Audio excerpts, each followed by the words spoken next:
Hello everyone, hope you're doing well. Today we're back in War Thunder and it's time to talk about the mechanic of crew lock. Now crew lock has been in the game for an incredibly long time. The earliest devblog or earliest changelog I can find which actually talks about crew lock is actually from 2013.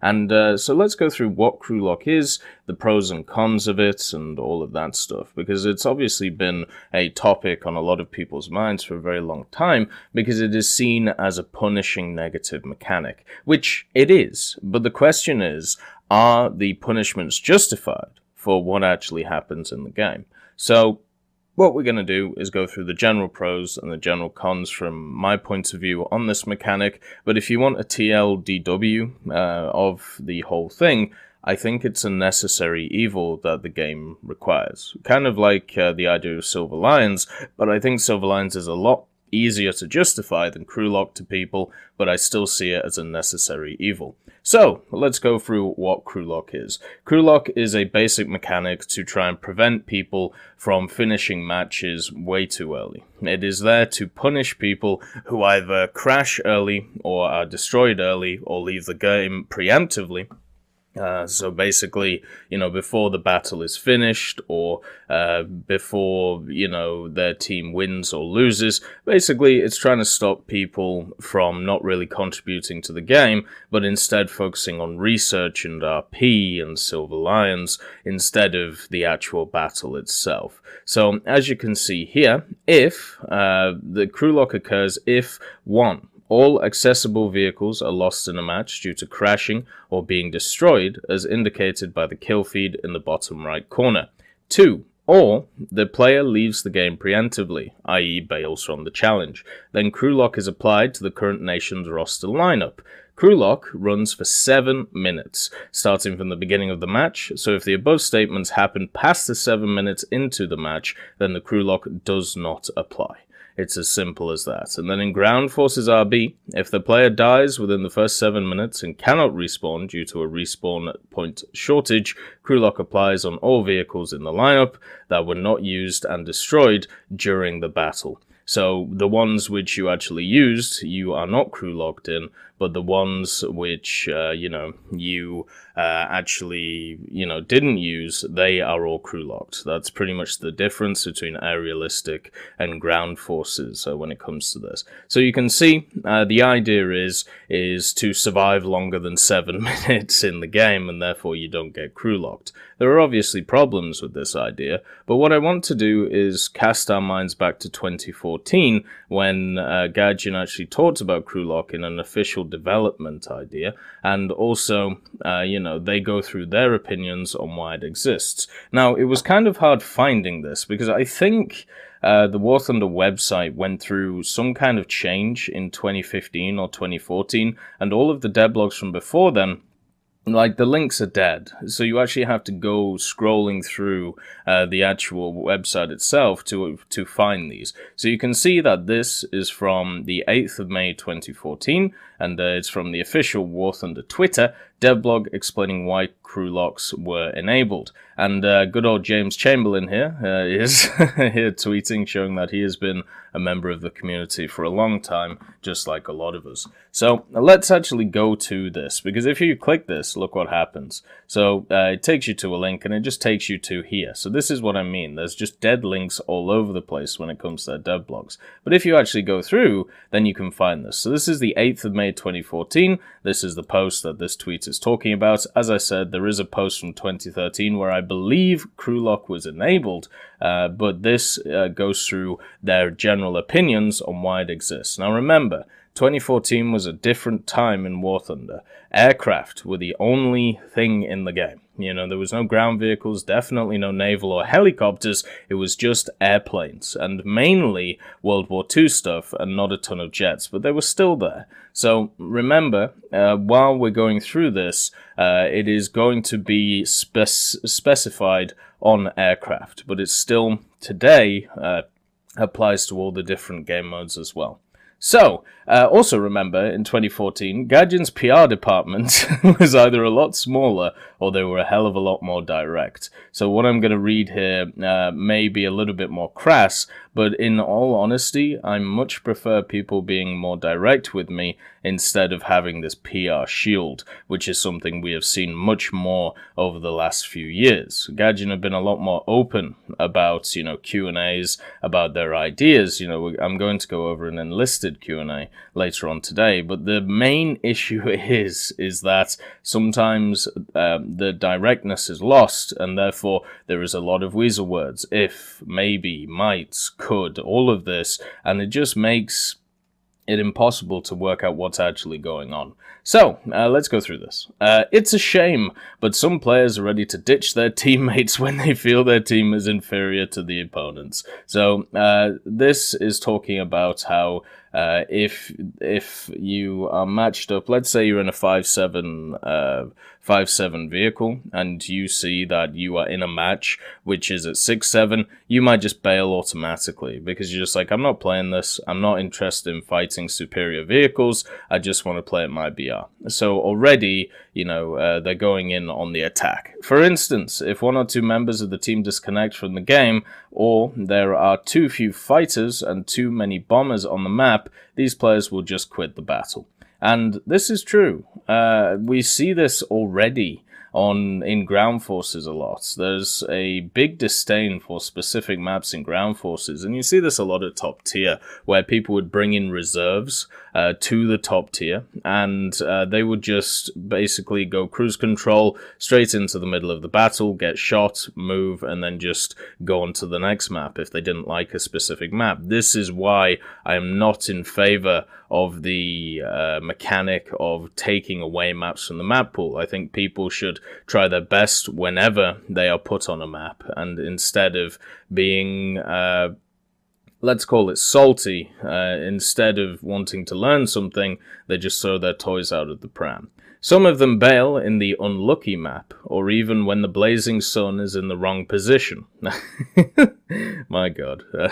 As you can tell, it is completely different now compared to how they used to write.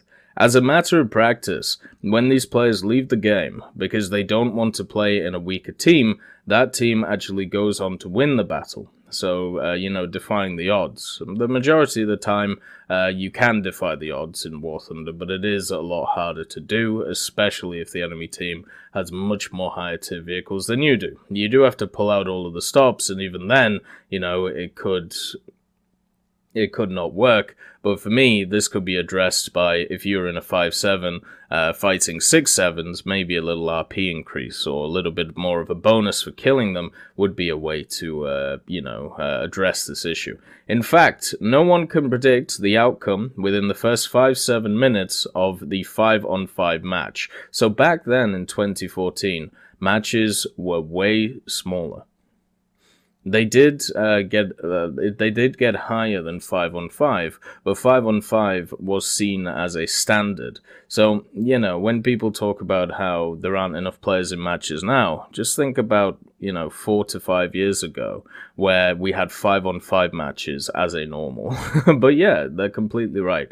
The first 5 or 7 minutes of a match, unless it's in a really specific scenario, such as maybe early tier jets or late tier jets, or maybe in a scenario where you have bombers and they don't have bombers, and the map, like if you're on Husky or something and you have bombers, you can still turn the tides, but yes, it is definitely heavily in one side's favor.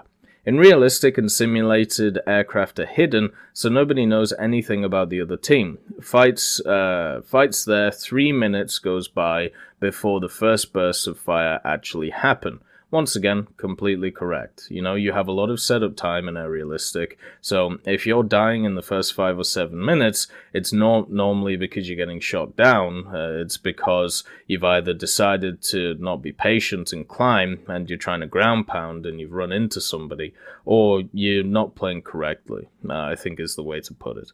Therefore, one can understand the outcome no sooner than this point. Players who quit the battle within the first 5 or 7 minutes let their team down. Yeah, yeah, well, technically yes, in a way. Unless you are shot down and you are trying to do a specific role on the battlefield.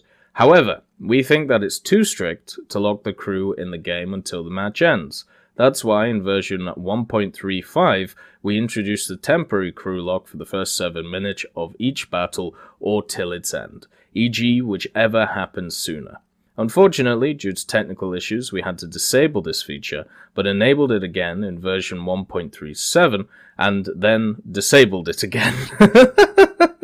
Nevertheless, the crew lock caused a beneficial impact on sportsmanship. With the passing of time, more players appeared in War Thunder. Some of them conduct themselves in an unsporting manner and do not play fair. Though there are a few in numbers, but their behavior can spoil the game for many others, filling their hearts with hatred and anger. It's wonderful. I love reading these old posts. But you understand what they're getting at. This idea, this crew lock, is there to punish the small minority of players who try and game the system. Very much like the Silver Lions idea, apart from a top tier, which is another discussion. We hope that the players will understand why we have the crew lock back. We also guess that the majority of players won't notice this feature, since 99% of them spend more time in battle.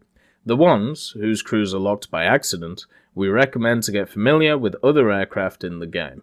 So, if your crew gets locked accidentally, I don't know how that would happen, unless we're talking about a server crash or your crash, your PC crashing. Then, yeah, it would, it is worth to, if you are on crew lock on one nation, go and play another one. There's plenty of stuff in the game to play. I don't think people should be stuck playing one nation. Just give others a go. They're all fun in their own little ways. They all have good parts, they all have bad parts, but overall, hopefully, War Thunder should be, or at least people should try and experience all aspects of it, in my opinion, even though it might be impossible to do nowadays with the amount of content that's in the game. During the second battle, the crew from the first will most likely become unlocked. Some players suggested not to lock the crews fallen in battle, so there would be a second chance to crash the aircraft with the crew on board. We are still considering this suggestion, but at the moment, we believe that it's better to learn how to fly on different aircraft or in a test flight. Yeah, I agree. Sad to say, this won't prevent those who are faint-hearted from intentional aircraft crashing. Maybe an unwanted turn of events may happen, or even a malicious team kill may occur. So we will continue thinking of various options to ease crew locks in these cases. Isn't that just wonderful? Isn't that whole statement an amazing thing? And this was from the 8th of May, 2014. I want whoever wrote this back. I want the PR guy behind this back. He sounds a hell of a lot, or she sounds a hell of a lot more fun than the stuff that we have nowadays. But you can understand the general gist that they're getting at, The idea of crew lock is to punish the players who are trying to either game the system or trying to ruin other people's experiences, either through crashing into stuff or jaying out, or creating an unbalanced matchup. We already have a lot of issues in War Thunder when it comes to the matchmaking that people generally talk about. The fact that there isn't enough quantitative matchmaking, where one team you can get a lot of high tier stuff, the other team a lot of low tier stuff. So making that worse doesn't help the situation. So let's go through the pros, how I see it from crew lock. So the pros are botting, and what I mean by pros, I mean the pros of having this system. Botting is a concern I always have, because it has ruined a lot of games that I personally really enjoyed. It didn't ruin them, but it made the overall experience a lot worse. StarCraft was a game where that botting did ensue. A lot of FPSs have some form of botting, whether it's an aim lock, whether it's some kind of speed lock back in the day. But generally, RTSs for me was my creme de la creme. And in RTSs, the botting existed in the form of being able to do tons of ideas at once. So you were able to create units at 100% efficiency, with no timers going off at all, not delaying any action. You could do them instantaneously like a computer can, and therefore you were screwed from the outset. There was no way that you could be as efficient as that computer. So therefore, it was just you either try and cheese the system, or instead, you just lose. It was as simple as that. So botting is always a concern that I have, especially in any free-to-play game. World of Tanks has experienced a lot, and at least in the past. I don't think it does nowadays, but in the past there was a lot of botting, where people would write very, very simple scripts for vehicles where they would just drive forward and shoot, and because of the vehicles themselves, they would always gain money and always gain research doing it. Now, in War Thunder, you could easily write a script which hits the to battle button with a vehicle, takes off from an airfield, and then you J out, right? And if you do that, then you gain some Silverline, you gain some RP, and as long as the vehicle doesn't have a crazy repair cost, then you'd be completely fine. This basically means that you could, over time, research a whole tree without even doing anything. Now, you could do the same thing with a script where you hit the to battle button, you take off, and then you just go forward, right, towards the center of the battlefield. But this is harder to create because every battlefield is slightly different in War Thunder, so you can't just say go on a specific heading. So that is, a little bit harder. So therefore, if we get rid of the first option, which would be the easiest option, then people actually have to work hard to create these scripts. Same with in ground forces as well, where people get in a vehicle and then just tell it to, W key cruise control forward and then just shoot randomly every so often. You could easily create a script like that, and it would gain you silver lions and RP from just getting shot up, but there are systems such as crew lock in place to reduce that effect, and also the fact that repair costs exist as well. So overall, I think having a system like this to reduce that style of botting is a good idea. Incentive to bring more than one vehicle, so this is obviously in ground forces.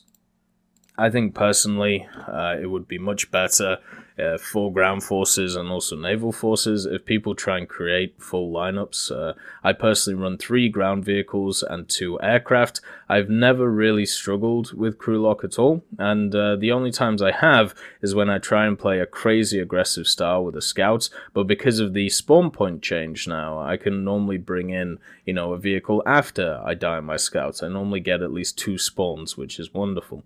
So yeah, there is now an incentive to bring more than one vehicle, so you don't just get crew locked instantly after dying in the first 7 minutes or anything like that. I think that is a good thing, because overall that will bring more balanced gameplay, and it will mean that you as the individual experience more of the game. Incentive to play better. Like, it's as simple as that. I know it sounds really crass, but it is a get good feel, right? So if you're dying at the start of battles in the first 5 to 7 minutes, and you're getting killed in the first 5 to 7 minutes, maybe work on your positioning. Maybe look at the map a bit. Maybe look where your teammates are going. Maybe take up more defensive positions. So if you're getting crew locked over and over and over and over again, it might be time to rethink strategies. So in that way, it is a good idea, because it means that the general level of play should increase over time, instead of people just dying really early and then leaving the match. The other one is the incentive to not play crazy gun-ho, but to think about actions. As a person who really enjoys the defensive side of War Thunder and the pragmatic side of War Thunder and the tactical side of War Thunder, I like how Not everything has to be a twitch shooter. What we found with the addition of a lot of the high-tier modern vehicles is it turned into just a simulator of whoever saw who first and just twitch shot them. And when I mean like twitch shots, basically, if you've ever watched Call of Duty or if you've ever watched Halo, what you'll find is really high-tier players, they'll just fly around the map really fast and basically just hit onto targets really quickly with their mouse, annihilate them, then switch really quickly to another target and keep doing that over and over again, and that's how, they play. So in War Thunder, I don't like that idea. There is so much more depth to the game, and therefore just running around like that makes absolutely no sense to me unless you're trying a specific playstyle to try and catch the enemy off guard, but that is map specific, and therefore crew lock can't really be blamed if it doesn't work for you every time. It means that people have to think way more about their actions, and that's good. You want a thinking player base, you don't want drones, because otherwise it's the general standard of gameplay decreases. So let's talk about the cons.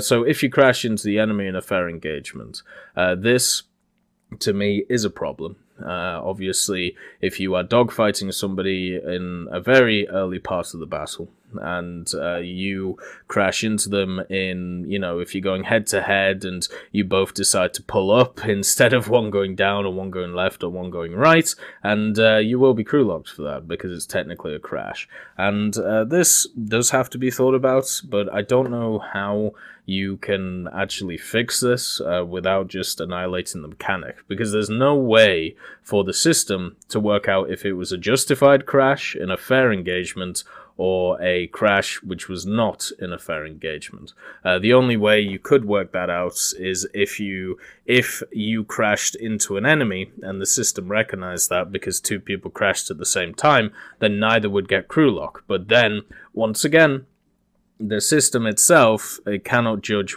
if it was a fair engagement or not, or if it was just somebody crashing into somebody to try and ruin their day. If you have internet issues, is obviously the next one. If somebody has internet issues in an online game, they are going to get penalized a lot by these mechanics, and it is a problem. And since War Thunder is supposed to be available for everyone, since it is a free-to-play game, it works on a massive variety of systems.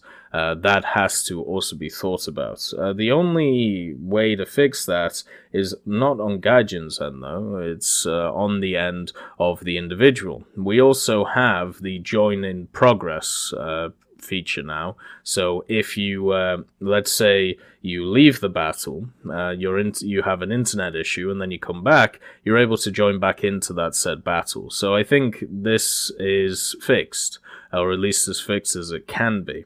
If your game crashes because of a game-breaking bug, you do not have control over. So there is sometimes game-breaking bugs that come around. I personally, when it comes to naval forces, I have one which has something to do with a buoy, or as American calls it, a buoy. The B-U-O-Y. In England, we just call it a buoy.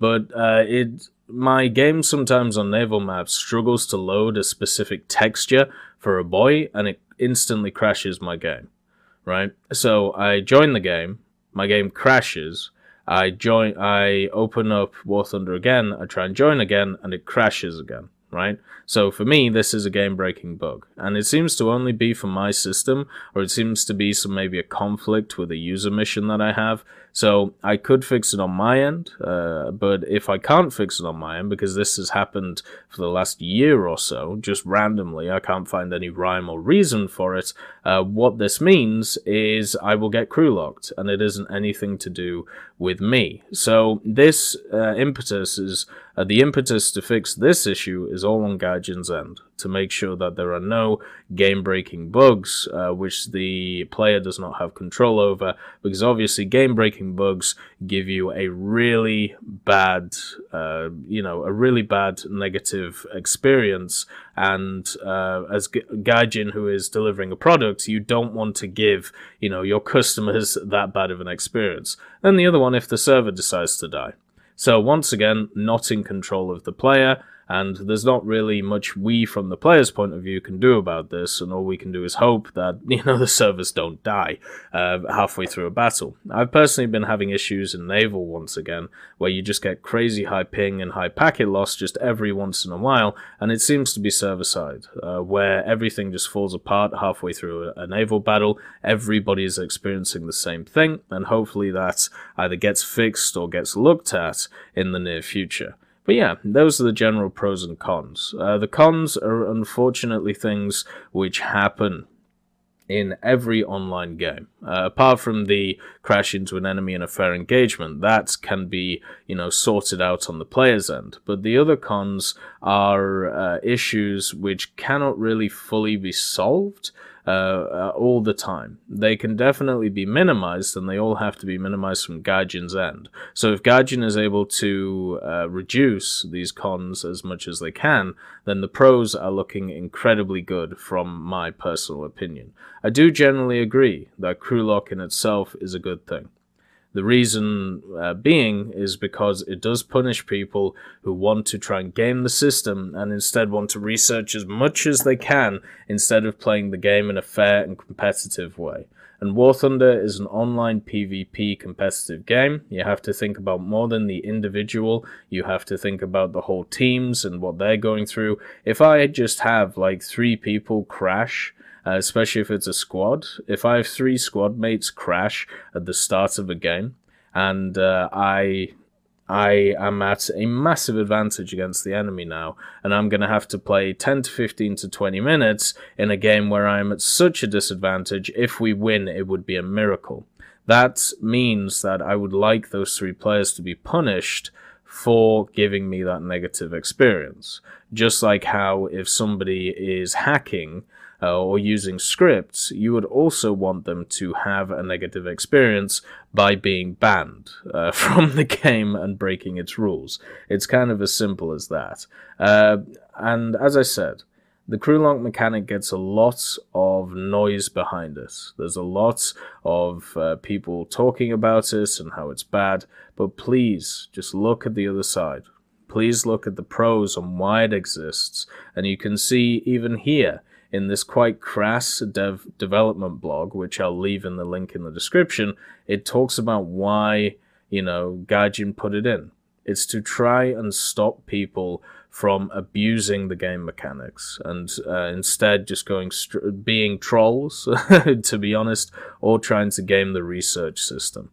Overall, it's a necessary evil, and hopefully people will understand that going forward. And if not, if, you think that you're unfairly punished by this system, just last 7 minutes in a battle. It's not that long. Just relax on the ADD front. 7 minutes is not a long time. If, let's say you get crew locked and you have like 3 minutes or 4 minutes left, pick up a book or pick up a weight and just wait. Or play another nation. It's as simple as that. Anyway, I hope you all have a wonderful day, and I'll see you next time. I'd just like to thank Blackie for the support on Patreon.